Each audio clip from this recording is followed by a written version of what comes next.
আসসালামু আলাইকুম। আমরা প্রতিদিন যেসব কাজের সাথে জড়িত থাকি এই কাজেরই কিছু অংশ আমরা ভিডিও করে আপনাদের মাঝে উপস্থাপন করি। আমরা যেহেতু অল্প কিছু কাজের সঙ্গে জড়িত, যেমন কলা চাষ করি, আর গরুর খাবারের ঘাস, মাছ চাষ এবং গরু পালি।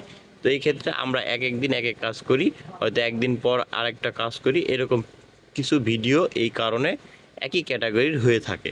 তো এই কারণে অনেকে বিরক্ত হতেও পারে, আর আমাদের যেহেতু দিন দিন ফলোয়ার্স বা ভিউজ বাড়ছে, তো এই ক্ষেত্রে অনেকের কাছে আমরা তাদের অপরিচিত।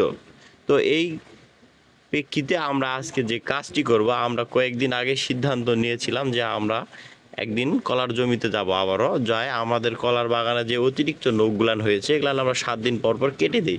তো এর আগের ভিডিওতে আমি দেখিয়েছি, বলেছিলাম এরকম এই বিষয় না, আমরা অনেক কটা ভিডিও করেছি। তো আমরা অতিরিক্ত নখগুলান কেটে ফেলবো, আর আমাদের বাগানের ম্যাক্সিমাম গাছে কলার ঘাউর চলে এসেছে, আর অল্প কিছু দিনের মধ্যে ঘাউরগুলান বাজারে বিক্রি করা হবে। আমরা যদিও এটি এটি আশা করেছিলাম যে আমরা যদি শীতের পর পেতাম রোজার সময়, তাহলে আমাদের অনেক টাকা আরও বেশি লাভ হতো। তো যে ক্ষেত্রে কলাগুলান আমাদের চলে এসেছে, তো শীতের মধ্যেই আসবে, তো খুব একটা লাভবান হওয়া যাবে না এখান থেকে। তারপরেও কোনো বালা মুসিবত যেহেতু হয়নি, এই জন্য আলহামদুলিল্লাহ। তারপরে ওখান থেকে আসার পরে আমি দেখতেছি কিছুদিন আগে যে ছাগলটি আমাদের বাচ্চা দিয়েছিল, তো ওই ছোট ছোট বাচ্চাগুলো ওর মার সাথে একটু খাওয়ার চেষ্টা করতেছে। এটি একটি অনেক ভালো একটি দিক।